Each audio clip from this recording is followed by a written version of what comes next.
C'est lundi, nous sommes ravis de vous retrouver pour cette session d'information. Au sommet de ce journal, un nouvel édifice au compte de l'église des Assemblées de Dieu du Burkina Faso. Le temple Shalom de Borgo a été inauguré samedi dernier en présence du docteur Saba Salam. Plus de précisions pour vous dans ce journal. Mesdames, Mesdemoiselles, Messieurs, bonsoir. Merci de nous recevoir chez vous. Tout d'abord, ce communiqué du gouvernement. Le ministère de la Communication et des Relations avec le Parlement, porte-parole du gouvernement, apporte un démenti formel à des rumeurs véhiculées faisant état de l'instauration d'une rafle générale et d'un couvre-feu à Ouagadougou. Cet acte de désinformation sur les réseaux sociaux fait partie des œuvres obscurantistes d'hommes et de femmes qui ont des intérêts inavouables à déstabiliser notre pays.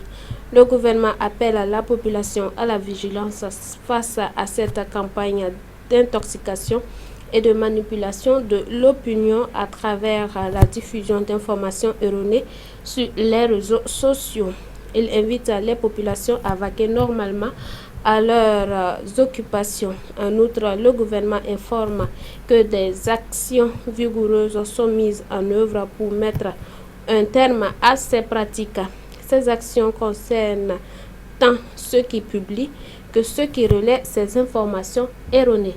Voilà un communiqué émanant du gouvernement. Une délégation de la société minière Semafo conduite par l'ambassadeur du Canada était chez le chef du gouvernement ce matin pour traduire leur compassion et leur solidarité au peuple burkinabé et aux familles des victimes de l'attaque meurtrière qui a coûté la vie à 38 personnes la semaine dernière. Le PDG de la société s'exprime à sa sortie d'audience au micro de Jonas Tondé. Juste avant de revenir sur la réunion qu'on a eue avec le Premier ministre, j'aimerais d'abord juste vous offrir mes condoléances aux familles des victimes de cette attaque meurtrière et offrir également mes condoléances à l'ensemble du peuple burkinabé. Je pense que c'est la chose la plus importante à faire à ce moment-ci. Vous savez, ma visite ici, dans un premier temps, c'est vraiment pour s'assurer que les familles des victimes soient bien accompagnées et que les gens qui ont été blessés dans cette attaque soient également très bien accompagnés. Vous savez, les opérations à ce point-ci sont vraiment secondaires. On veut s'assurer que l'ensemble de notre personnel est en sécurité et est en santé le plus possible. Ça fait plus que 22 ans que je viens ici au Burkina Faso. Donc, je travaille pour la société Semafo. Alors, vous comprendrez que c'est également un grand deuil pour la grande famille de Semafo. Et moi-même, je me considère quand même, d'une certaine façon, un Burkinabé au moins à 50%. Alors, la rencontre avec le Premier ministre visait dans un premier temps effectivement offrir nos sympathies aux familles et au peuple du Burkina Faso en général. Et dans un second temps, on est, nous, avec le peuple burkinabé depuis de longues années. Et on veut voir ensemble comment on peut continuer à collaborer, mais tout en s'assurant qu'on peut le faire de façon sécuritaire. Nous, on a encore un engagement envers le Burkina Faso aujourd'hui. On veut repartir les opérations. Ce n'est pas la priorité d'aujourd'hui. La priorité aujourd'hui, c'est encore nos humains qui travaillent pour nous, nos employés, les familles. Mais dans un second temps, on va vouloir repartir les opérations, on veut s'assurer que ça va être fait de façon sécuritaire. Et la rencontre qu'on avait avec le Premier ministre, entre autres, était pour le rassurer du soutien de Semafo dans ces moments difficiles, mais également de voir avec l'État comment on peut s'assurer qu'on va reprendre la production à Bongo de façon sécuritaire. Et puis je vous l'annonçais en titre, un nouvel édifice, un nouveau temple pour mener à bien l'œuvre du Seigneur. C'est une initiative de l'Église des Assemblées de Dieu de Dassassogo qui ouvre officiellement une annexe dans le quartier Borgo qui appartient à la région ecclésiastique de Samba.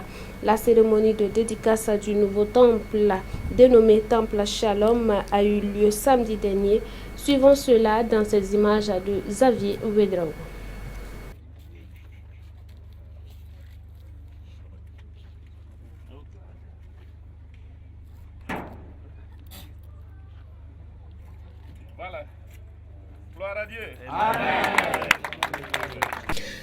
Ma maison sera appelée maison de prière, tirée de Matthieu, le chapitre 21, du verset 12 à 14.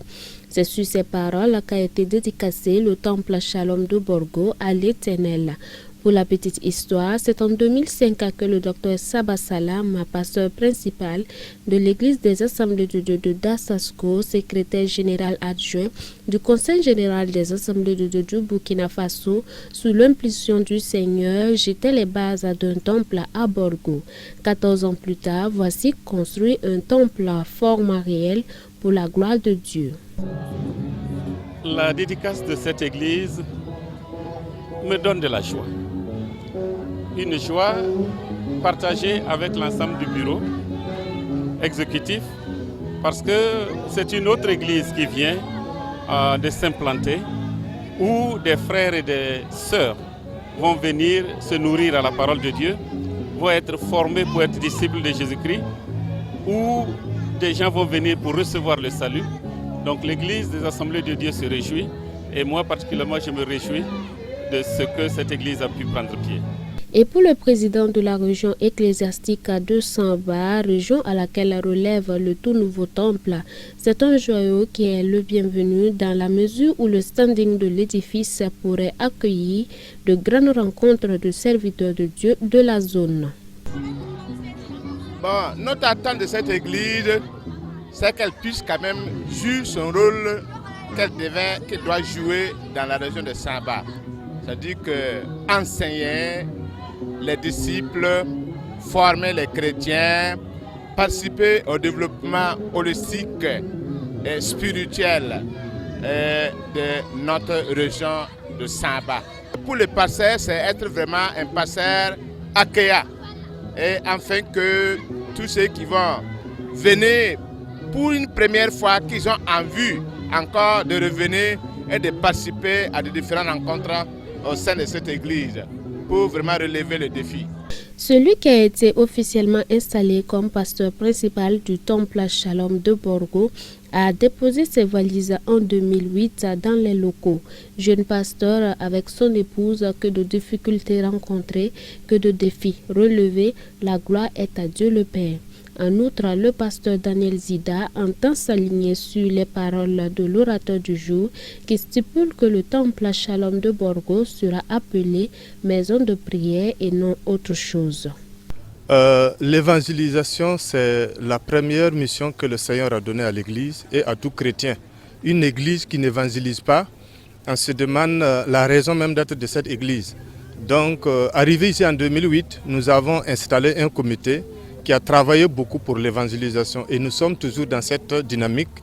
Je pense que nous allons faire le maximum pour toucher les membres du quartier pour le salut en Jésus-Christ et tout ce que le Seigneur va nous donner comme capacité, nous étendrons cela pour toucher d'autres contrées. La cérémonie de dédicace du temple Shalom de Borgo, annexe de l'église des Assemblées de Dieu de Dasasko, a été ponctuée par des prestations de chorale, groupes et artistes chrétiens.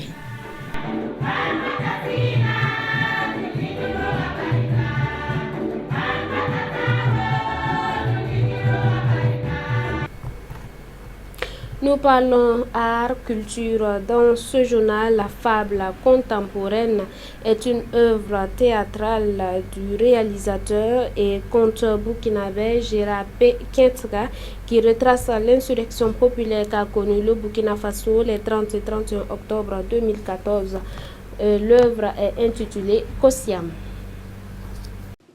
Fable contemporaine dont l'histoire s'inspire de faits ayant existé, Kosiam retrace l'insurrection populaire des 30 et 31 octobre 2014 au Burkina Faso qui a conduit à la chute du régime du président Blaise Compaoré. Kientenga Pingdewende Gérard, communément appelé KPG, a pu, à partir des animaux, donner une dimension humoristique et pédagogique à ces moments qui ont marqué la vie sociopolitique du pays. En tant que conteur, c'était un devoir pour moi de pouvoir immortaliser et de mettre ces récits-là dans l'histoire pour que les enfants puissent voir ce qui s'est passé. En tant que conteur, je me suis dit que non, il faut trouver des animaux qui vont représenter en fait l'univers pour que ça soit universelle. Quand je dis universelle, c'est pas pour que ça soit compréhensible à celui qui n'a pas vécu l'insurrection, que cette personne puisse se faire des idées. Liberté, démocratie et justice, autant de mots qui, à l'ère d'une force citoyenne attachée aux aspirations communes, composent avec la volonté de faire valoir un état de droit. La seule chose que nous on doit retenir, c'est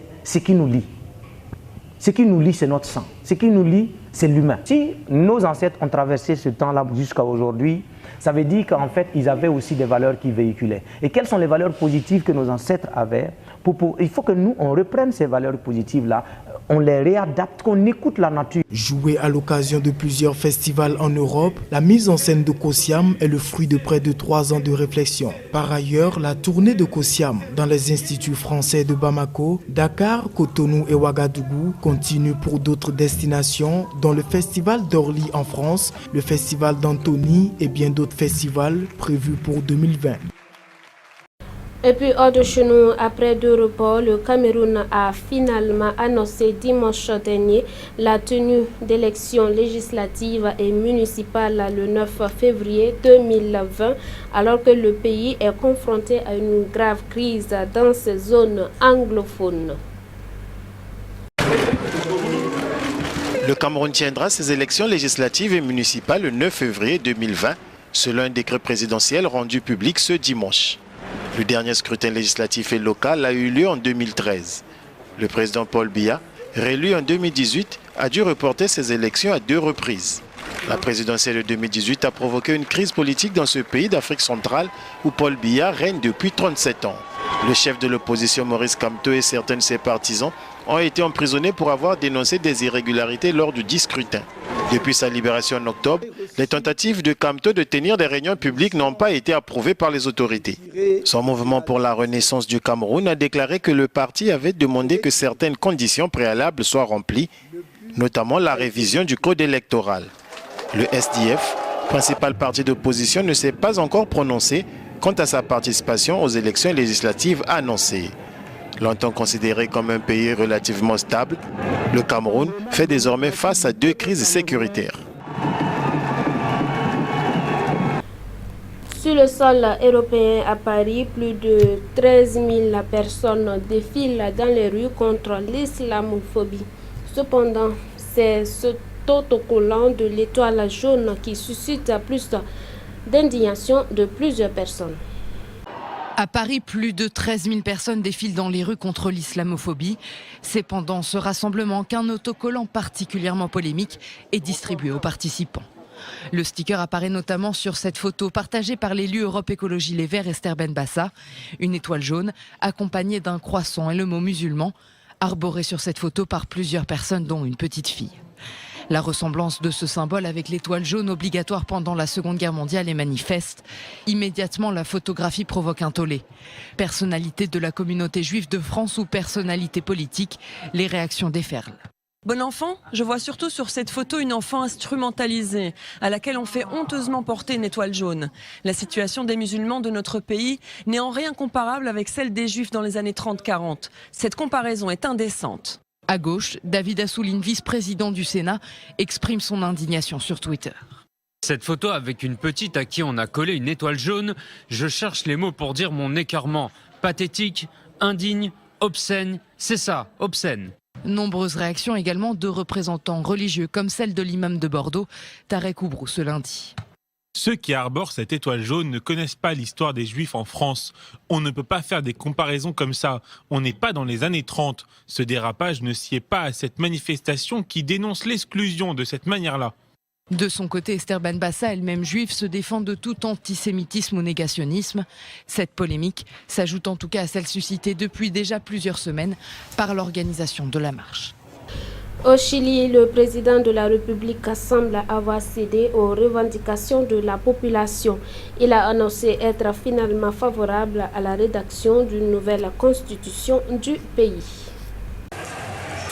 Une nouvelle constitution, c'est l'une des principales revendications des manifestants qui affrontent régulièrement les forces de l'ordre depuis 3 semaines au Chili.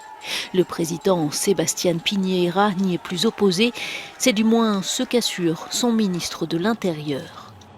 Le président aurait pris cette décision à l'issue d'une réunion avec des responsables des partis de droite et de centre-droit qui étaient les plus réticents à une refonte de la loi fondamentale datant de l'ère Pinochet. Parmi les exigences des manifestants, l'inscription dans la Constitution du droit à la santé et l'éducation. Depuis le début du mouvement déclenché par l'augmentation du ticket de métro, 20 protestataires ont été tués et 1 millier blessés dans des heurts avec la police. Et pendant ce temps, à Hong Kong, les manifestants durcissent le ton afin d'obtenir gain de cause. Et dans leur mouvement, un manifestant a été blessé par balle, portant à 3 le nombre des blessés depuis le début des manifestations il y a 6 mois de cela. Hong Kong paralysé dès le matin et une situation qui dérape. À ce carrefour du quartier de Sai Wan Ho, un policier et de jeunes manifestants s'opposent. Le policier tire sur l'un d'eux, un coup de feu que nous avons choisi de figer, mais qui a été filmé et retransmis en direct sur un réseau social, ne faisant qu'attiser une situation déjà explosive. Après le coup de feu, le jeune tombe à terre, semble perdre connaissance. Il y a du sang au sol, puis une femme tente de se jeter sur les policiers qui la stoppent à coups de gaz lacrymogène.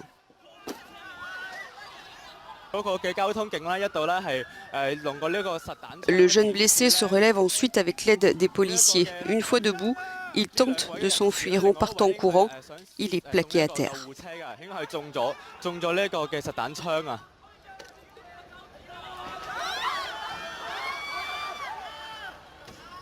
Il sera finalement emmené par les ambulanciers avec 2 autres personnes. Des sources hospitalières ont confirmé la blessure par balle. Son rein et son foie ont été touchés. Il est dans un état grave. Depuis le début du mouvement pro-démocratique à Hong Kong il y a 6 mois, c'est le 3e manifestant blessé par balle. Les 2 autres touchés en octobre ont survécu. Cependant, vendredi dernier, un jeune de 22 ans est mort tombé d'un parking à étage lors d'affrontements 5 jours plus tôt. C'était le premier étudiant à décéder depuis le début de la contestation. Depuis, des veillées rassemblent des dizaines de milliers de personnes quotidiennement et un appel à la grève générale avait été lancé pour ce lundi. En dépit de cette situation qui ne fait qu'empirer, l'exécutif local, comme le gouvernement chinois, refuse toute concession aux manifestants qui demandent notamment des réformes démocratiques et une enquête sur le comportement de la police. La Banque de Chine a été symboliquement visée par des manifestants. Voilà, je rappelle pour vous ce communiqué du gouvernement avant de refermer cette édition. Le ministère de la Communication et des Relations avec le Parlement, porte-parole du gouvernement, apporte un démenti formel à des rumeurs véhiculées faisant état de l'instauration d'une rafle générale et d'un couvre-feu à Ouagadougou. Cet acte de désinformation sur les réseaux sociaux fait partie des œuvres obscurantistes d'hommes et de femmes qui ont des intérêts inavouables à déstabiliser notre faso. Le gouvernement appelle la population à la vigilance face à cette campagne d'intoxication et de manipulation de l'opinion à travers la diffusion d'informations erronées sur les réseaux sociaux. Il invite les populations à vaquer normalement à leurs occupations. En outre, le gouvernement informe que les actions vigoureuses sont mises en œuvre pour mettre un terme à ces pratiques. Ces actions concernent tant ceux qui publient que ceux qui relaient ces informations erronées. Voilà, ainsi s'achève cette édition. Merci de nous avoir suivis. Nous vous donnons rendez-vous demain à la même heure. Excellente suite de programme sur Canal Vincada. Bonsoir chez vous.